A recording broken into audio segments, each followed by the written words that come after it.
Let's continue. In first lecture, I completed what is amalgamation, what are the definitions of amalgamation, absorption and reconstruction, what is purchase consideration, what are the methods of considerations, and journal entries में MCQ क्या पूछ सकते हैं. Now comes, this is important from examination point of view.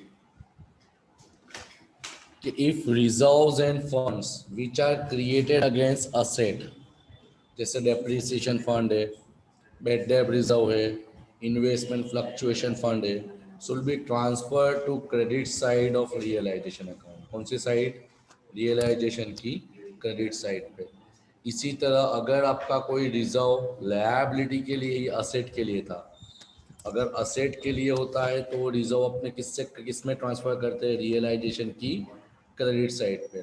इसी तरह reserve fund, जैसे example debenture redeem fund, capital redemption fund, debenture will be transfer to share holder account being undistributed profit. ये पैसा अपने कहाँ ट्रांसफर करेंगे? Equity share holder के अंदर. इसी तरह fund which are of pure liability. कौन सी liability? Pure liability should be treated as a liability. याद रखना, सब एमसीक्यू में आ सकता है. Next yes. इसी तरह अगर कोई आपका फिक्टिशियस असेट है, जैसे एग्जांपल के तौर पे मिसलिनियस एक्सपेंडिचर, प्रिलिमिनरी एक्सपेंसेस, ये भी ट्रांसफर होगा debit side of share holder fund, equity share holder fund की डेबिट साइड. ये एमसीक्यू में चांसेस है. अब आता है एमालगमेशन. तो एमालगमेशन दो प्रकार का होता है, इन nature of merger, in nature of purchase.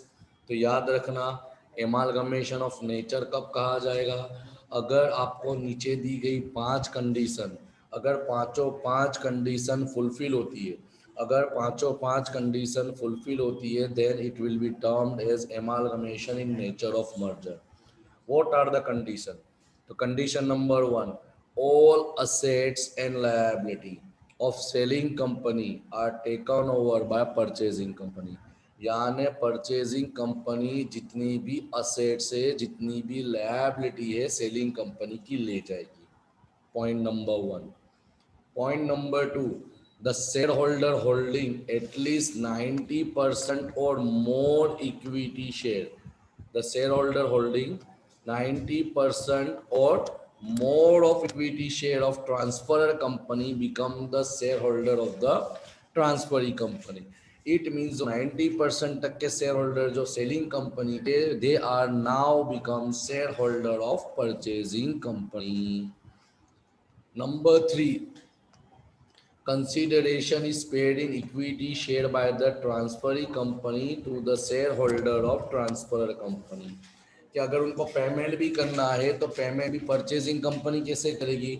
Purchasing company ट्रांसफररी company को, ट्रांसफरर कंपनी के शेयर होल्डर को इक्विटी के फॉर्म में ही पैसा देगी.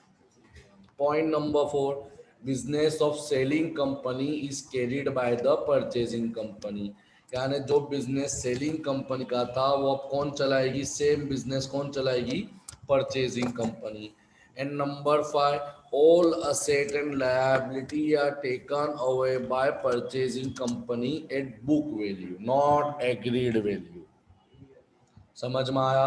ये 5 कंडीशन अगर सम फुलफिल करता है, क्वेश्चन फुलफिल करता है, तो इसको बोला जाएगा एमालगमेशन इन नेचर ऑफ मर्जर या absorption in nature of merger. अगर इसमें से एक भी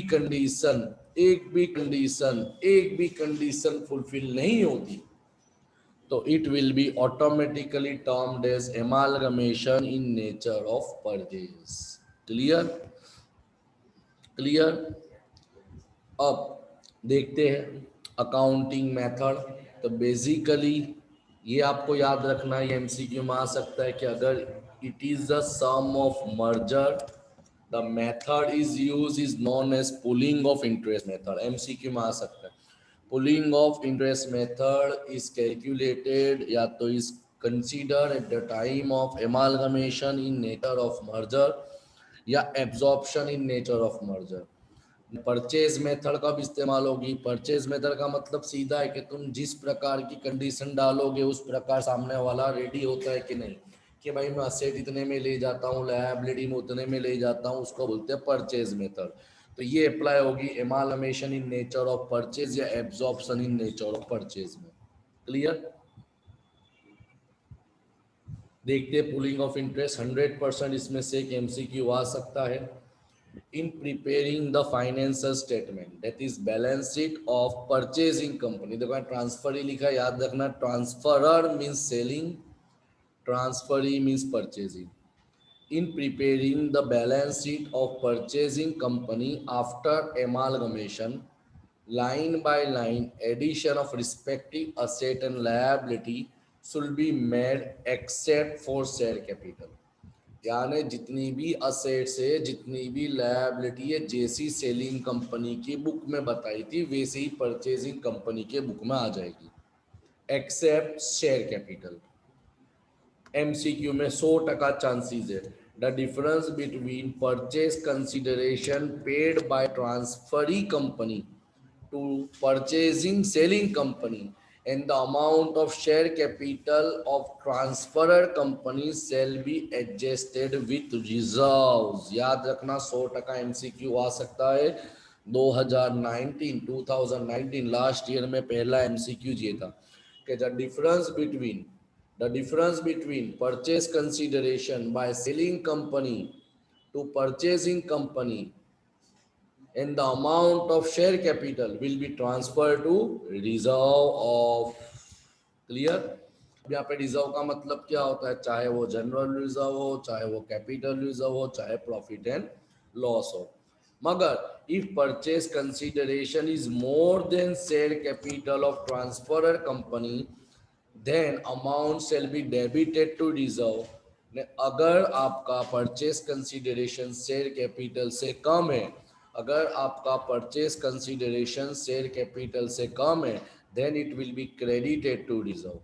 क्लियर? जो डिफरेंस आता है, जैसे हमने वहां पे क्या पढ़ा था परचेज मेथड के अंदर, एमालगमेशन परचेज बोलो, एब्जॉर्प्शन परचेज बोलो, कि अगर डिफरेंस आता है तो डेबिट में डिफरेंस आता है तो बोलेंगे गुडविल, क्रेडिट में डिफरेंस आता है तो बोलेंगे कैपिटल रिजर्व। मगर यहाँ पे मर्जर के अंदर, पुलिंग इंटरेस्ट के अंदर, अगर डिफरेंस डेबिट में आता है तो भी रिजर्व से सेट किया जाएगा, क्रेडिट में आता है तो भी रिजर्व से सेट किया जाएगा। क्लियर? देखो जो मैंने आपको बताया वो यहाँ पे बताया। अगर परचेज मेथड की बात आती तो मैंने बताया कि अगर डेबिट साइड पे डिफरेंस आता है तो उसको बोला जाएगा गुडविल, और क्रेडिट साइड पे जो डिफरेंस आता है उसको बोला जाएगा कैपिटल रिजर्व। अब स्टैट्यूटरी रिजर्व क्या है? तो ऑलरेडी मैंने बताया था कि स्टैट्यूटरी रिजर्व सिर्फ आपको कम लगेंगे एमालगमेशन परचेज में, जिसको हम बोलते हैं एमालगमेशन एडजस्टमेंट रिजर्व। अब ये जरूरी क्यों है? तो मैंने ऑलरेडी बताया था कि एमालगमेशन हो या एक्सटर्नल रिकंस्ट्रक्शन हो, तो ये शर्त के अंदर कंपनी नई फॉर्म्ड होती है। तो नई फॉर्म्ड होती है, बराबर है, तो इसके लिए यहाँ पे स्टैट्यूटरी रिजर्व रखना जरूरी है, जिसको अपने वो भी बोला था रजिस्ट्रेशन एक्सपेंस, वो पॉइंट पूरा अलग है, तो वो चीजों को भी ध्यान देना जरूरी है। अब स्टैट्यूटरी रिजर्व क्या है? तो statutory reserve are those reserve which are created as per the law, under the law is created and this law put some restriction on utilisation and maintenance of reserve for particular period. यानी कायदा क्या बोलता है कि अमुक reserve ऐसे जो आप अपने हिसाब से इस्तेमाल नहीं कर सकते, इसके लिए कुछ न कुछ रिस्ट्रिक्शन डाली हुई है कायदे ने, अकाउंटिंग स्टैंडर्ड ने कुछ न कुछ यूटिलाइज करने के ऊपर पाबंदियां डाली हुई है। सो separate accounting entry is not required for statutory reserve in case of merger as all reserve are recorded। जैसे मैंने ऑलरेडी बता दिया कि ये चीज स्टैट्यूटरी रिजर्व वाला पॉइंट सिर्फ एमालगमेशन परचेज में पॉसिबल है। देखो यहाँ बता दिया कि जब अगर आपका कैलकुलेशन मर्जर का होता है तो स्टैट्यूटरी रिजर्व की कोई एक्स्ट्रा एंट्री पढ़ने की जरूरत होती नहीं है। क्लियर? वापिस से बता रहा हूँ कि जो स्टैट्यूटरी रिजर्व है, एमालगमेशन रिजर्व है, वो सिर्फ परचेज मेथड में ही आएगा, मर्जर के अंदर इंक्लूड नहीं होगा। मगर नीचे देखो लिखा however in case of amalgamation by the way of purchase the reserve being liability are not recorded in the book of transferee as per the purchase method. So as to require the confinement of the state, the statutory reserve is credited in the book of statutory reserve is credited in the book of statutory reserve is credited in the book of statutory reserve is credited in the book of transferor company. याद रखना MCQ में. As per the standard, to fulfill the requirement of maintenance of reserve, the transferee company shall record reserve in this book by debiting to amalgamation adjustment account and crediting statutory reserve. मैंने already इसकी general entry आपको बता दी थी, amalgamation adjustment reserve. Amalgamation adjustment reserve, ये भी MCQ में आ सकता है. Shall be disclosed in the balance sheet under the head miscellaneous expenditure and statutory reserve under the head reserve and surplus. Clear? ये चीज आपको बहुत बहुत बहुत इंपॉर्टेंट है, आपको याद रखना जरूरी है.